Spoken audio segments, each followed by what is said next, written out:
Salam, Müasir İnformatika Magistr kitabında olan mövzularla bağlı video dərslərimizi davam etdiririk. Keçən dərsimizdə informatika və informasiya mövzusu ilə bağlı danışmışdıq. Bugünkü mövzumuzda informasiyanın kodlaşdırılması və informasiya ölçü vahidləri haqqında danışacağam. Keçən video dərsimizdə qeyd etdiyimiz kimi bizim əsas mövzumuz informatika və onun əsas anlayışları adlanırdı. Və bu mövzunun alt başlıqları, ilk alt başlığı informasiya və informatika idi ki, bu mövzu haqqında keçən dəfə danışdıq. Növbəti mövzumuz informasiyanın kodlaşdırılması və informasiya ölçü vahidləri adlanır. Bugün qeyd etdiyimiz bu mövzu haqqında danışacağıq. Növbəti dərsimizdə isə mövzumuz say sistemləri olacaq. Əvvəlcə mövzumuza qısaca nəzər salaq. Əvvəl də qeyd etdiyim kimi, mövzumuzun başlığı informasiyanın kodlaşdırılması və informasiya ölçü vahidləridir. Yəni bu mövzuda informasiyanın kodlaşdırma standartları, ASC, Amerikan Standart Kod Sistemi, Unicode sistemi haqqında danışacağıq. Eyni zamanda informasiya ölçü vahidləri, bit, byte, kilobayt, megabayt, gigabayt, terabayt və onlar arasında əlaqədən, keçid qaydalarından söhbət açacağıq. Video dərsimizin ikinci hissəsində haqqında danışdığımız mövzu ilə bağlı olan bəzi çətin testlərin izahı sizə veriləcək. Çoxlarımıza məlumdur ki, kompüterin yaddaşında olan bütün informasiyalar, istər hərflər, istənilən simvollar, mətnlər, şəkillər və s. kodlaşdırılmış şəkildə saxlanılır. Yəni bütün məlumatlar 0 və ya 1-lərlə kodlaşdırılır. Başqa sözlə desək, kompüterlər ancaq rəqəmsal informasiyanı, yəni 0 və 1-lərlə kodlaşdırılmış informasiyanı tanıyır. Buna görə də kompüterlərdə məlumatların oxunması, yaddaşda saxlanılması üçün müxtəlif standartlardan, ASC standartından, Unicode standartından istifadə olunur.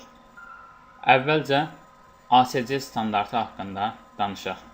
Qeyd etdiyimiz kimi, kompüterin yaddaşında olan bütün məlumatlar 0 və 1-lərlə kodlaşdırılmış şəkildə, yəni rəqəmsal şəkildə saxlanılır. Və bu zaman müxtəlif standartlardan istifadə edilir. Haqqında danışacağımız ilk standart Amerikan Standart Kod Sistemi olacaq.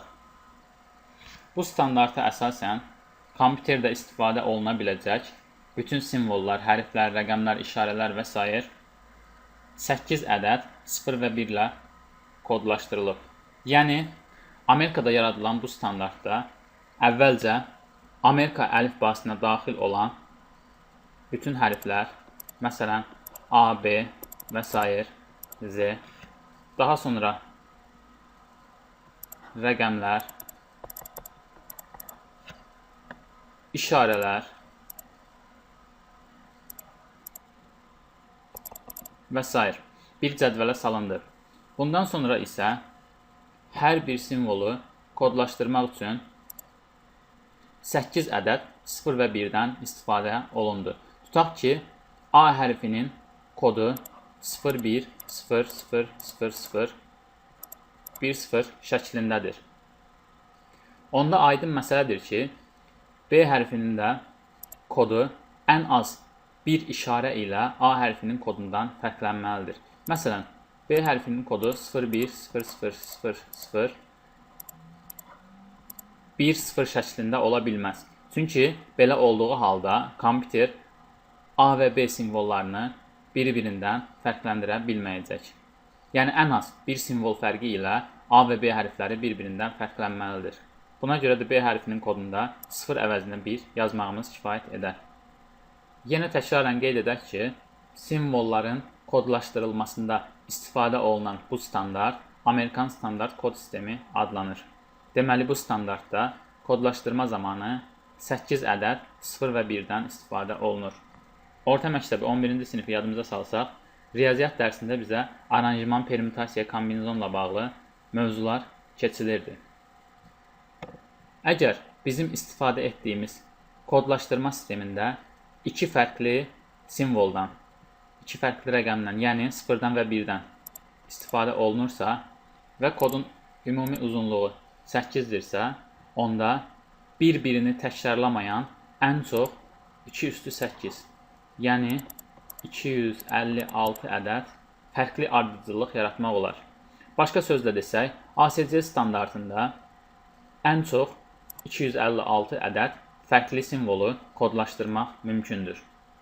İndi isə informasiya ölçü vahidləri haqqında danışmağa başlayaq. Məlumdur ki, informasiya ölçü vahidləri kiçikdən böyüyə bit, bayt, kilobayt, megabayt, gigabayt, terabayt şəklində sıralanır. Bir bit informasiyanın ən kiçik ölçü vahidi hesab olunur. Bir bit dedikdə bir sıfırın və yaxud da bir ədəd birin yaddaşda tutduğu yer başa düşülür. Deməli, ASC standartı ilə işlədikdə hər hansı bir simvolu yazmaq üçün yaddaşda 8 bit yer tələb olunur. İndi isə digər informasiya ölçü vahidlərinə və onlar arasındakı əlaqəyə baxaq. Bitdən sonra növbəti ölçü vahidimiz bayt adlanır. 1 bayt 8 bitə bərabərdir. Başqa sözlə desək, ASC standartında hər hansı bir simvolu yazdıqda yaddaşda 1 bayt məlumat saxlanılacaq. İnformatikada adətən ölçü vahidlərini 2-nin qüvvəti şəklində göstərirlər. Yəni 1 bayt bərabərdir 8 bit və yaxud 2 üstü 3 bit. Baytdan sonra növbəti ölçü vahidimiz 1 kilobaytdır. Kilobaytla bayt arasındakı münasibət necədir? 1 kilobayt 1024 bayta bərabərdir. 1024-ü 2-nin qüvvəti şəklində yazsaq, 2 üstü 10-a bərabər olacaq. Yəni başqa sözlə 1 kilobayt bərabərdir 2 üstü 10 bayt. Kilobaytdan sonra megabayt, gigabayt, terabayt arasındakı olan keçidlər də eyni qaydada davam edəcək. Yəni 1 megabayt 1024 kilobayta, 1 gigabayt 1024 megabayta, 1 terabayt isə 1024 gigabayta bərabərdir. Ümumi bir yanaşma etsək,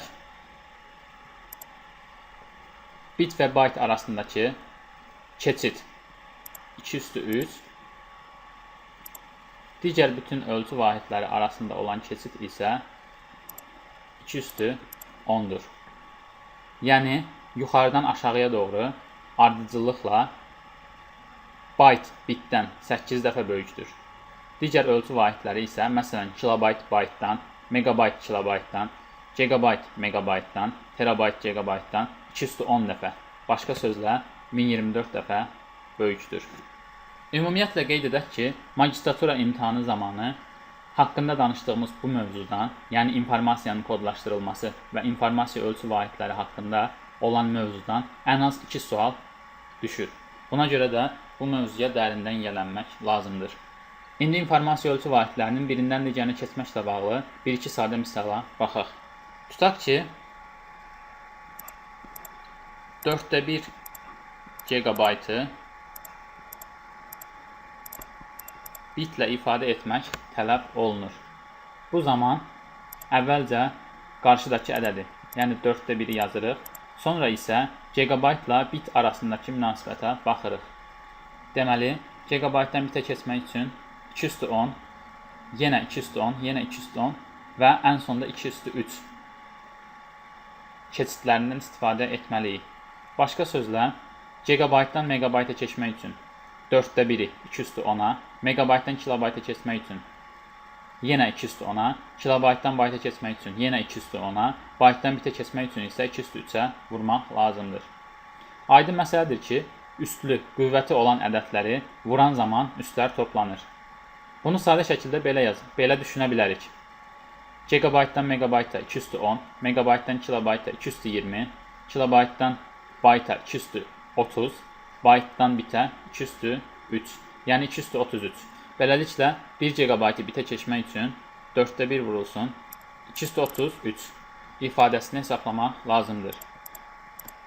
4/1-i, yəni məxrəcdə olan 4-ü 2 üstü 2 şəklində yazsaq, yuxarıda 2 üstü 33, bölən zaman üstlər çıxıldığına görə nəticəmiz 2 üstü 33 çıxılsın 2 bərabərdir 2 üstü 31 bit olacaq.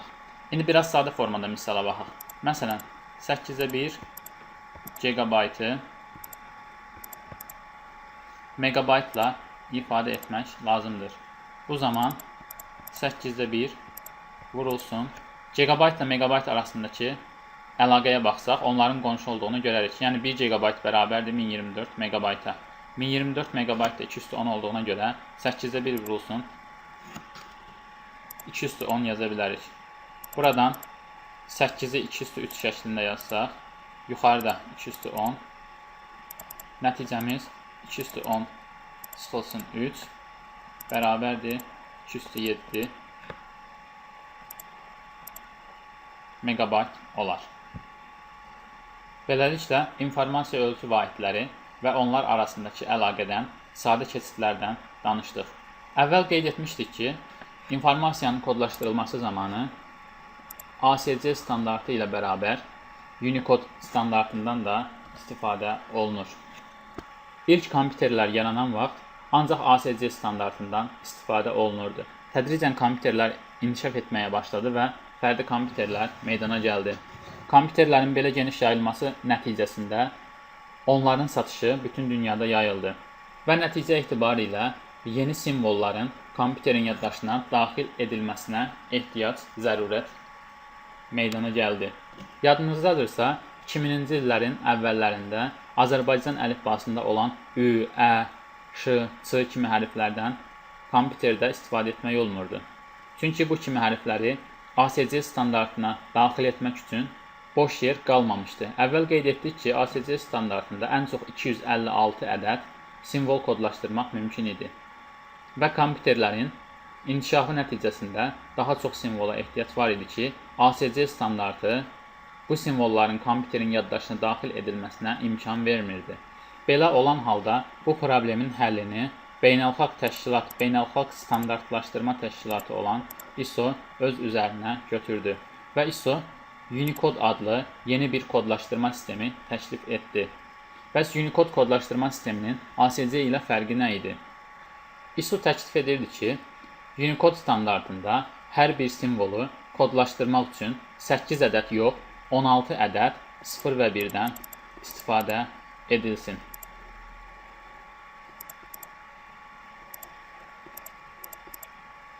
Belə olan halda Unicode standartı sayəsində daha çox simvolun kodlaşdırılması mümkün olurdu.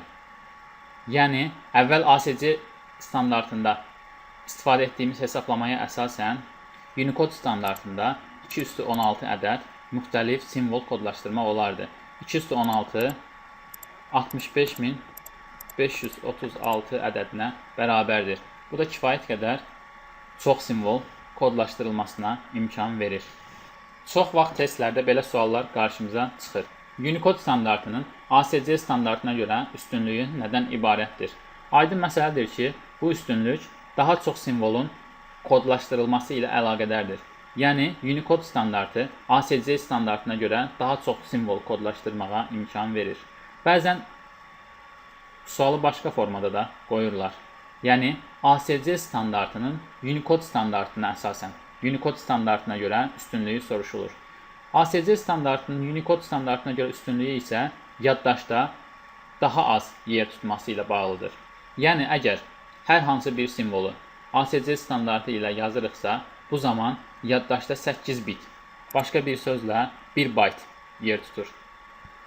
Eyni simvolu Unicode standartında yazırıqsa, bu zaman yaddaşda 16 bit, yəni 16 ədəd 0 və yaxud 1, başqa bir sözlə 2 bayt yer tutacaq. Buradan da belə nəticəyə gəlmək olar ki, hər hansı mətn yazırıqsa, ASC standartı ilə müqayisədə Unicode standartında həmin mətn yaddaşda 2 dəfə daha çox yer tutacaq. Deməli, ASC standartının Unicode standartına görə üstünlüyü yaddaşda daha az yer tutması ilə bağlıdır.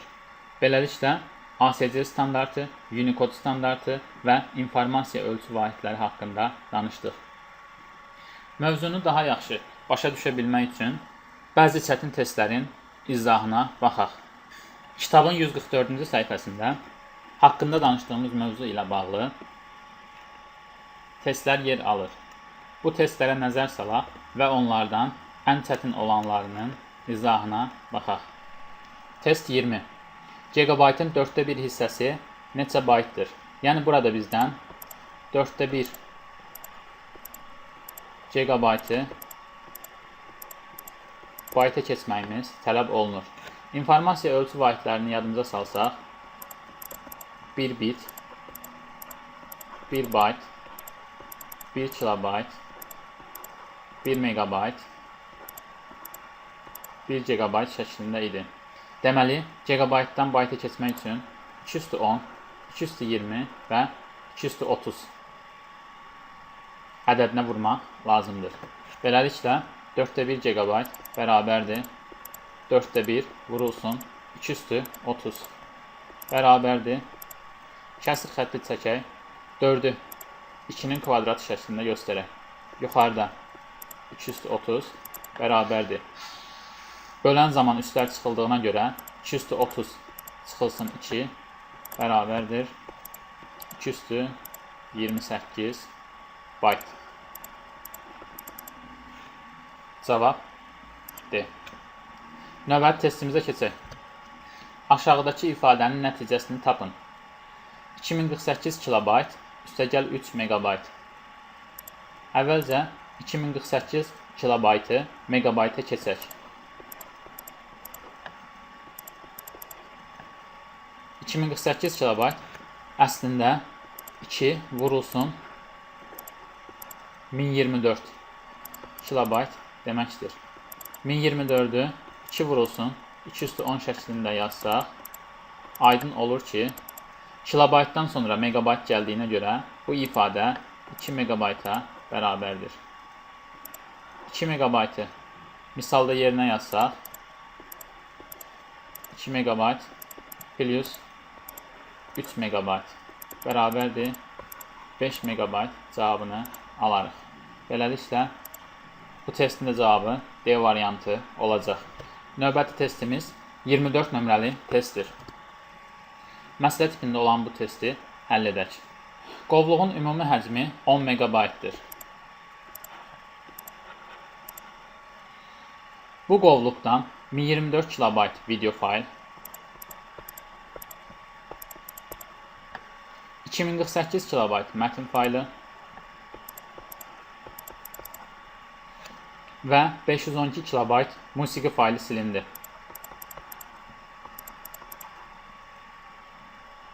Bundan sonra faylın ölçüsü nə qədər olar? 1024 kilobayt 210 kilobayt olduğuna görə bunun əvəzinə 1 megabayt yaza bilərik. 2048 kilobayt 2 vurulsun 1024 kilobayt olduğuna görə onu da megabaytla ifadə etsək 2 megabayta bərabər olacaq. 512 kilobayt. 512 1024-ün yarısına bərabər olduğu üçün 512 kilobayt bərabərdir 0.5 megabayt olacaq. Deməli, bütün ölçü vahidlərini megabaytla ifadə etsək, silinən hissələr 1 megabayt, 2 megabayt və 0.5 megabayt olacaq. Ümumilikdə isə 3.5 megabayt informasiya silinmiş olur. Bizdən isə bundan sonra faylın ölçüsü nə qədər olar soruşulur. Deməli, faylın ölçüsü 10 megabayt çıxılsın 3.5 megabayt bərabərdir 6.5 megabayt olacaq. Cavab A. Növbəti testimiz test nömrə 30. 20 GB informasiyanı bitlə ifadə edin. Yəni 20 GB-ın bitə keçirilməsi tələb olunur. Yenə daha asan başa düşmək üçün informasiya ölçü vahidlərini sürətli şəkildə yazaq. 1 bit, 1 bayt, 1 kilobayt, 1 megabayt, 1 GB. GB-dan bitə keçmək üçün 210, 220, 230, 233. Deməli, GB-dan bitə keçmək üçün 20 vurulsun 233 bərabərdir. 20-ni 5 vurulsun 4 şəklində göstərək. Vurulsun 233. Buradan da 5 vurulsun 4-ün əvəzinə 202 vurulsun 233 yaza bilərik.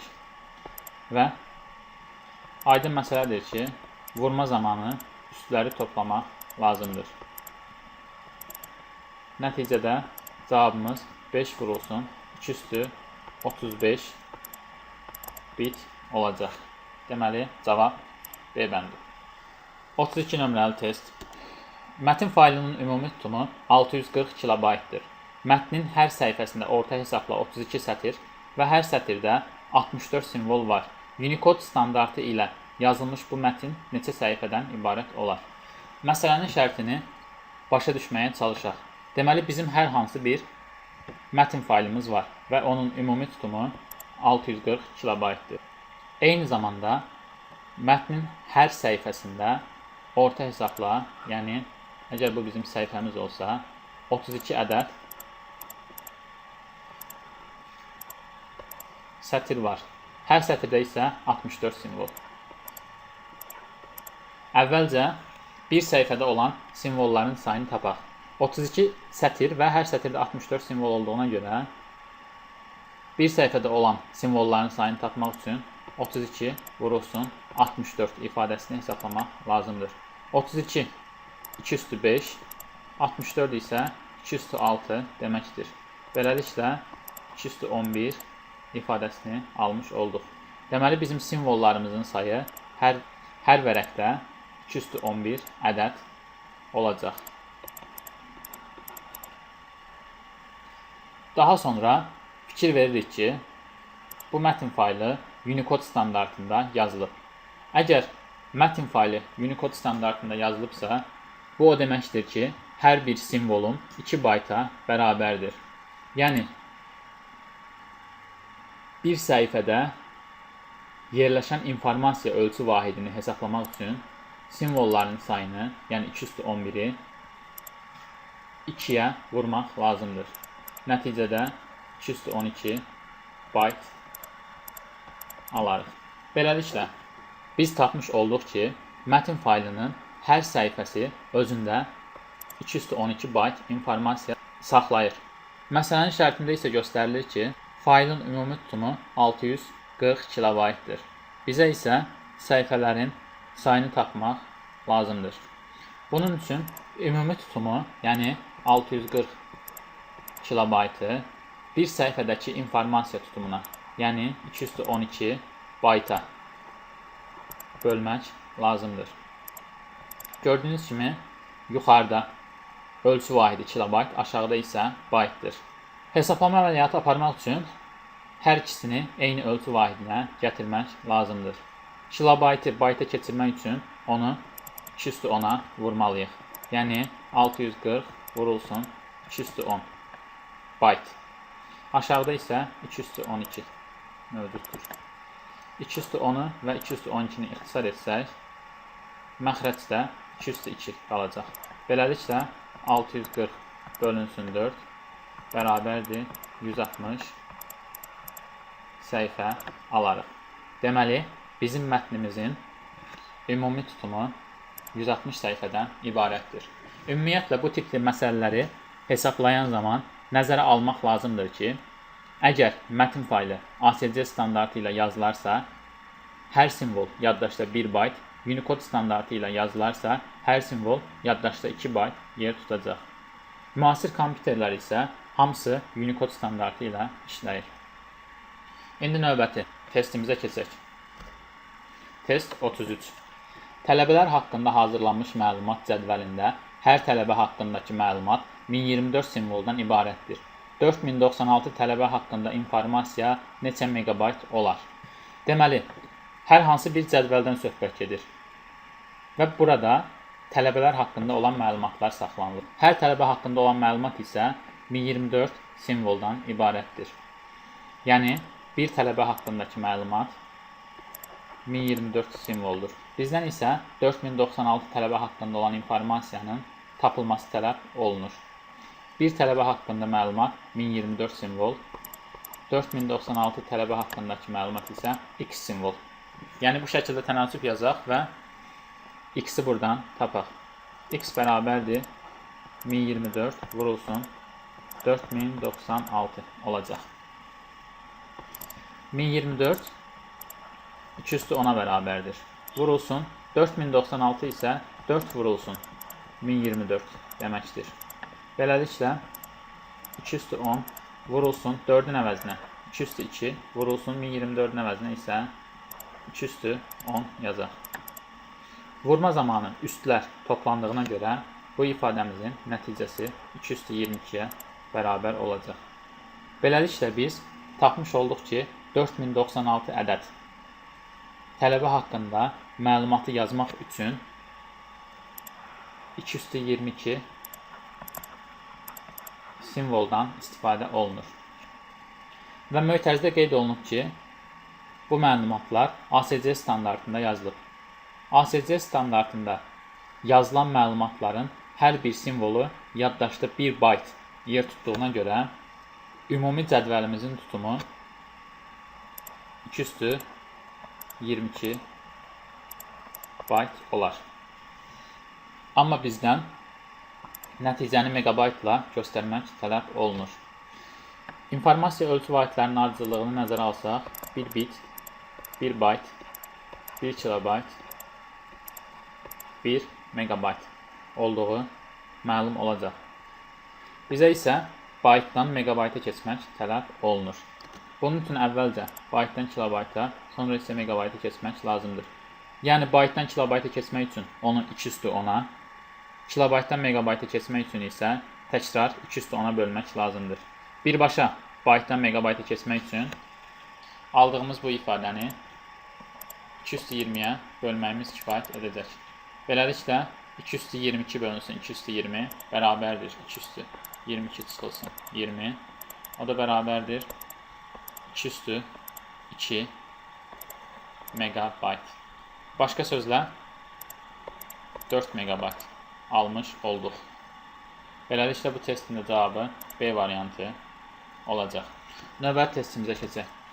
Tələbələr haqqında hazırlanmış məlumat cədvəlində hər tələbə haqqındakı məlumat 2048 simvoldan ibarətdir. 4096 tələbə haqqında informasiya neçə ədəd 2 megabaytlıq diskə yerləşər Unicode standartında. Baxdığımız bu məsələ müəyyən qədər əvvəlki məsələyə oxşardır. Yenə eyni qayda ilə davam edək. Deməli, burada hər bir tələbə haqqındakı məlumat 2048 simvoldan ibarətdir. 4096 tələbə haqqındakı məlumatın əvvəlcə neçə simvoldan ibarət olacağını tapaq. Yenə əvvəl kimi tənasüb yazaq. Buradan x-i tapsaq 2048 vurulsun 4096 ifadəsini hesaplamalıyıq. 2048-in əvəzinə 2 vurulsun 1024 yazaq. 4096-nın əvəzinə isə 4 vurulsun 1024 yaza bilərik. Bundan sonra 2 vurulsun 1024 2 üstü 10-a bərabərdir. Vurulsun 4-ün əvəzinə 2 üstü 2 vurulsun yenə 1024-ün əvəzinə 2 üstü 10 yaza bilərik. Beləliklə vurma zamanı üstlər toplandığına görə 2 üstü 10, 2 üstü 20, 2 üstü 22, 2 üstü 23 ifadəsini almış olarıq. Tapdığımız bu 2 üstü 23 ədədi bizim ümumi simvollarımızın sayıdır. Ancaq mötərizədə göstərilib ki, məlumatlar burada Unicode standartında yazılıb. Unicode standartında hər simvol yaddaşda 2 bayt yer tutduğuna görə cədvəlin ümumi tutumu 2 üstü 23 vurulsun 2. O da bərabərdir 2 üstü 24 bayt olacaq. Yenə testimizə nəzər salaq. Bizdən soruşulur ki, 4096 tələbə haqqındakı informasiya neçə ədəd 2 megabaytlıq diskə yerləşər? Neçə ədəd 2 megabaytlıq diskə yerləşər? Deməli, ümumi həcmi, yəni 2 üstü 24 baytı 2 megabayta bölmək lazımdır. Yenə gördüyünüz kimi, sürət və məxrəcin ölçü vahidləri fərqlidir. Hesablama əməliyyatını aparmaq üçün hər ikisini eyni ölçü vahidinə keçmək lazımdır. 224 olduğu kimi saxlayaq. 2 megabaytı isə bayta keçək. 2 megabayt megabaytdan kilobayta keçən zaman 2 üstü 10-a, kilobaytdan bayta keçən zaman isə yenə 2 üstü 10-a vurmaq lazımdır. Beləliklə 2 üstü 24 bölünsün 2 üstü üstləri toplayaq 10, 20, 21. Deməli 2 üstü 24 bölünsün 2 üstü 21. Bu da bərabərdir 2 üstü 24 çıxılsın 21. Nəticə etibarilə 2/3 disk taparıq.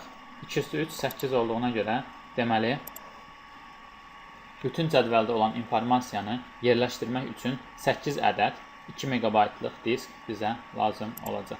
Cavab B. Növbəti testimiz 41 nömrəli testdir. Bu test digərlərindən fərqlənir və son 2 ildə magistratura qəbul zamanı bu tip testlər salınır. Ona görə bu testin həllinə xüsusi diqqət yetirmək lazımdır. Əvvəlcə şərti oxuyaq. 1024 vurulsun 1024 nöqtədən ibarət olan təsvir 8 rəng hissəlarına malikdirsə, onun həcmini hesablayın. 1024 vurulsun 1024 nöqtədən ibarət olan təsvir dedikdə nə nəzərdə tutulur? Yəni, bu elə bir təsvir şəkildir ki, eni və uzunluğu 1024 nöqtədən ibarətdir. Əvvəlcə bütün nöqtələrin, yəni təsviri təşkil edən bütün nöqtələrin sayını hesablamaq lazımdır. Bunun üçün 1024 vurulsun 1024 ifadəsini hesablamalıyıq. 1024 2/10 olduğuna görə 2/10 vurulsun 2/10 bərabərdir 2/20 nöqtə alarıq. Deməli, bizim bütün təsvirimiz 2/20 nöqtədən ibarət. Bu məsələdə əhəmiyyət kəsb edən digər bir hissə rəng salarları ilə bağlıdır. Yəni, bizim təsvirimiz 8 rəng salarından ibarətdir.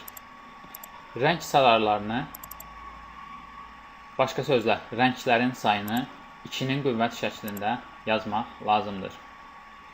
Qüvvəti hər hansı bir n ilə işarə edək. İndi isə həcmin hesablanması qaydasına diqqət yetirək.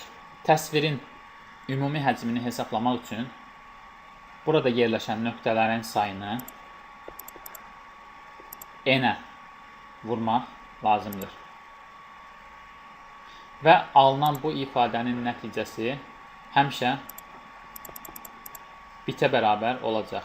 Yəni, 2/20 nöqtələrin sayı vurulsun n, nəticədə aldığımız ədədin ölçü vahidi bit olacaq. İndi bu məsələ üçün hesablamamızı davam etdirək.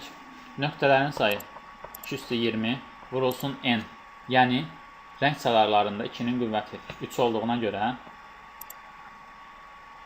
bizim təsvirimizin ümumi həcmi 3 vurulsun 2/20 bitə bərabərdir. Cavablara nəzər salsaq görərik ki, burada bütün cavablar kilobaytla göstərilir. Əvvəlcə biti bayta keçək. 3 vurulsun 2/20 bölünsün 8. Başqa sözlə 8-in əvəzinə 2/3 yazaq. Buradan 3 vurulsun, üstləri çıxsaq 2/17 ifadəsini alarıq. 3 vurulsun 2/17 bayt.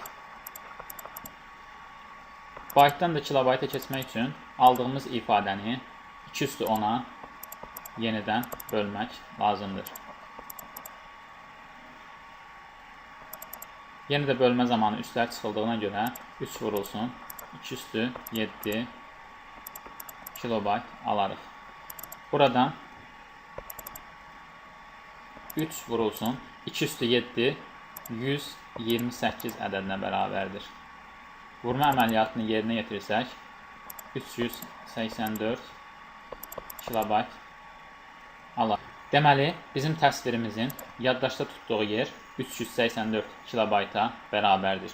Beləliklə, cavab A. İzahını verdiyimiz bu testlərə oxşar digər testlər kitabda yer alır.